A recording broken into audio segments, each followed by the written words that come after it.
Il y a quelques jours, je faisais un commentaire sur le Nigeria, sur comment on leur a refusé les visas de Dubaï. Les Émirats arabes ont refusé de délivrer des visas pour les Nigérians. Désormais, les Nigérians étaient interdits d'aller à Dubaï ou ne peuvent pas obtenir de visa pour Dubaï. Beaucoup de gens ont crié disant « Ah ouais, vous savez, les Nigérians sont des aventuriers, ils sont des voleurs, des manipulateurs, ils sont tous criminels et tout le bazar, n'est-ce pas? Ah ouais, bon pour eux. D'ailleurs, personne ne les aime. » C'était intéressant comme hypothèse, n'est-ce pas?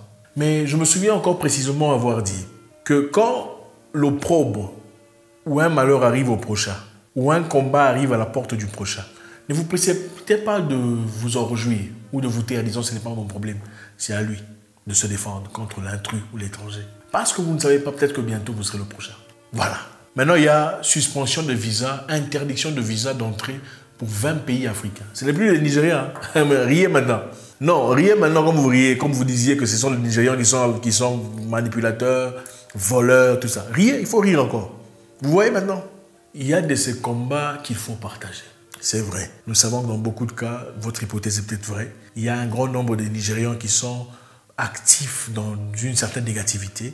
C'est clair, c'est évident. Mais est-ce qu'il faut punir tous les Nigérians pour un seul nombre de Nigérians qui ont été présents dans la magouille? Non, je ne pense pas. Ça n'a aucun sens. Il y a parmi les Nigérians, bien qu'il y en a qui sont pourris, il y en a qui sont bien, il y a beaucoup qui sont médecins, docteurs, investisseurs, voyageurs, touristes. Est-ce qu'il faudrait leur refuser le visa ou accès à quoi qu'il en soit, seulement parce qu'il y a des Nigérians qui sont drogués, human trafficking, de tout ça? Non. Maintenant, on vient de le dire ouvertement. Interdiction d'obtention de visa de 30 jours par les autorités des Émirats arabes. Dans une note rendue publique, les autorités des Émirats arabes unis ont annoncé une interdiction de visa imposée à 20 pays africains. 20! Ce n'est plus les Nigériens. 20 pays africains souhaitant se rendre à Dubaï avec effet immédiat. Pas demain, immédiat. Les autorités ont en effet informé qu'elles ne publieront pas de demande de visa de 30 jours pour ces nationalités à compter du 18 octobre 2022. Les pays concernés dans la décision sont l'Ouganda, le Ghana, Sierra Leone, le Soudan, le Cameroun, le Nigeria, le Libéria, le Burundi, la République de Guinée, la Gambie, le Togo, la RDC, le Sénégal, le Bénin, la Côte d'Ivoire, le Congo, le Rwanda, le Burundi, la Guinée-Bissau, le Comore et la République dominicaine. Évidemment, il fallait balancer la République dominicaine pour pas que ça fasse raciste contre africain. Comment vous appelez ça? Afrophobe, vous voyez un peu.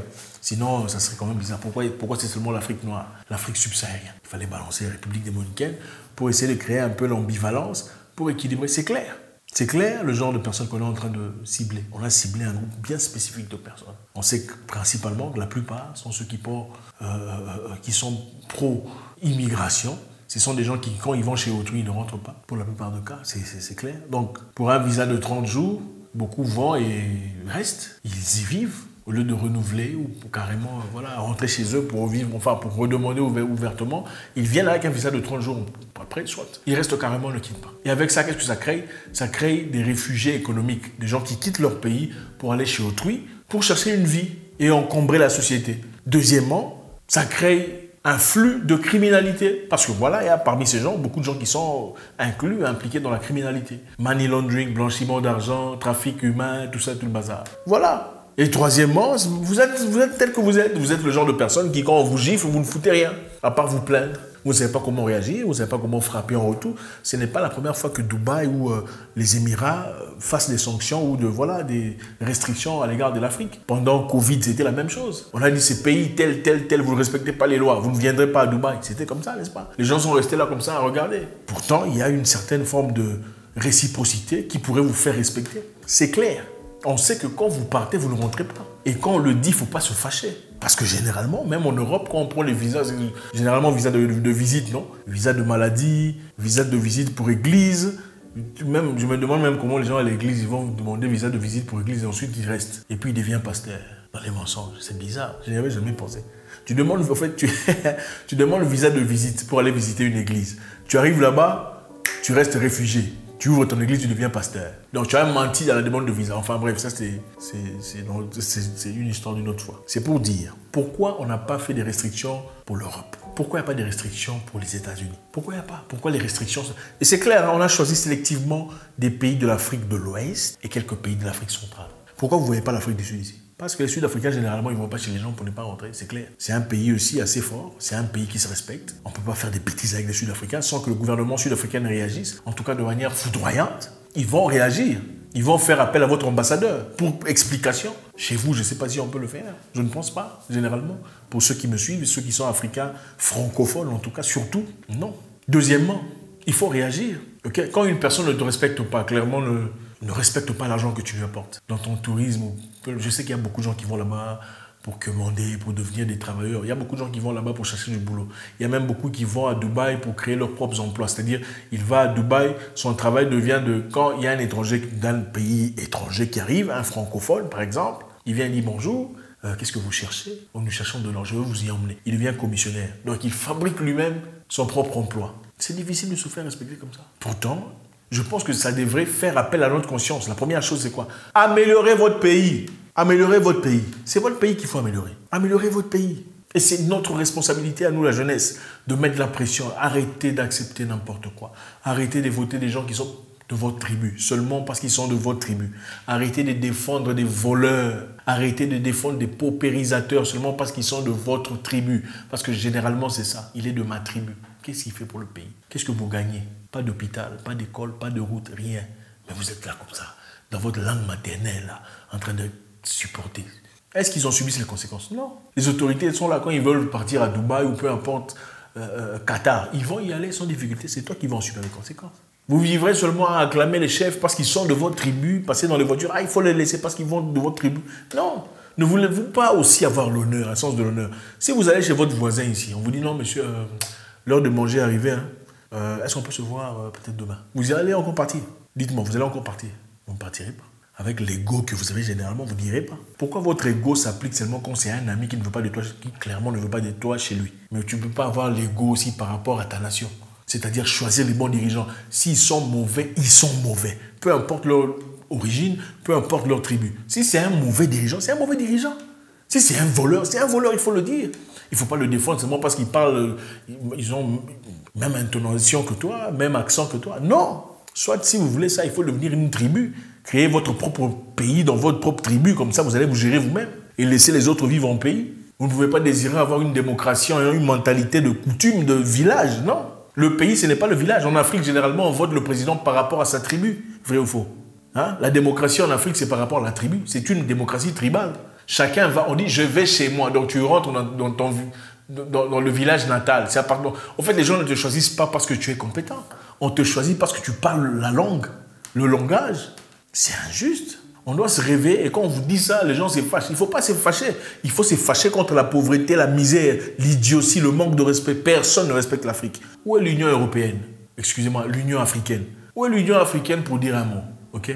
En redondance. Il n'y a pas d'explication. On vous bloque le visa comme ça, vous restez là comme ça, ne rien foutre. Aucune explication. C'est-à-dire qu'on ne vous respecte pas, c'est clair. Mais on aime votre argent, vous partez en tourisme. Je vais à Dubaï. Première classe, Émirats. C'est à eux que tu donnes l'argent. Donc voilà, 20 pays africains finalement ne vont pas aller en truc. Ça va durer combien de temps? On ne sait pas exactement. Mais c'est clair, c'est une gifle. C'est un message clair. On a d'abord fait le Nigeria, personne n'a réagi. Maintenant on vous gifle, vous touche. Vous ne réagissez toujours pas. C'est un message clair. Je pense que des gens qui se respectent devraient s'exprimer. Ok?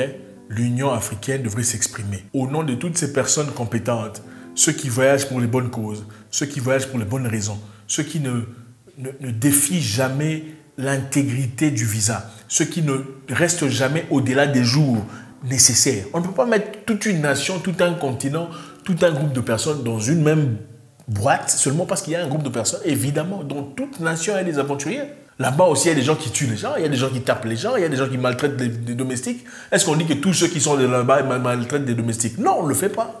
On essaie de se focaliser sur cette fille a été maltraitée, l'autre a été maltraité. On ne met pas tout le monde dans le même panier. Il y a aussi des Européens qui parlent français, qui ne payent pas nécessairement leurs employés correctement là-bas. Mais est-ce qu'on met visa ben pour ces Européens qui parlent français, qui ont mal fait des... Non, on ne généralise pas. On se focalise sur les personnes qui n'ont pas fait leur travail correctement ou qui ont été incorrectes. Pourquoi ce n'est pas valable ou valide pour les Africains? En tout cas pour ceux de l'Afrique centrale et de l'Afrique de l'Ouest, clairement. Parce qu'il n'y a pas d'honneur. L'honneur, c'est refuser de vivre dans l'esclavage. L'honneur, c'est rejeter même son frère s'il est mauvais dirigeant. Désolé, tu peux être regarde, tu peux être mon frère et ne pas être mon dirigeant. C'est difficile, n'est-ce pas? Oui. Parce que ce n'est pas pour tout le monde. Tu peux être mon frère, mais si tu diriges mal, tu diriges mal. Le pays n'a pas été fabriqué seulement pour toi. Non. Tu peux être mon frère, mais tu es un mauvais dirigeant. Au nom de l'amour, je dis, mon frère, il faut bouger pour qu'une autre personne assume cette responsabilité. Tu es incompétent. Et ce n'est pas une guerre si les gens disent que tu es incompétent. Créons Dubaï chez nous à la maison. Allons visiter le Ghana. Dépenser l'argent en Côte d'Ivoire. Dépenser au Rwanda. Aller au Burundi. Aller, je sais pas moi, aller ici et là-bas. Aller chez vous. Visiter la Tanzanie. Zanzibar, c'est merveilleux. C'est comme ça qu'on commence à nous respecter. Nous sommes dépendants, on ne produit rien. Consommateurs. L'or, il y a ici. Pourquoi vous n'achetez pas l'or ici? Il faut aller acheter l'or à Dubaï. C'est l'or de Dubaï qui est meilleur que l'or qu'il y a ici, partout là-bas. Je vous l'avais dit. Quand on s'attaque à quelqu'un de proche, il faut le défendre. Parce que vous serez la prochaine victime. Les gens, non, les Nigériens, ils doivent respecter la loi. Maintenant, il faut rire. Riez encore. Riez encore comme vous riez l'autre fois. Oh non, il faut respecter la loi. Riez maintenant. Vous allez respecter la loi. Partez maintenant, on va voir. Non, vous allez respecter la loi. Partez, on va voir.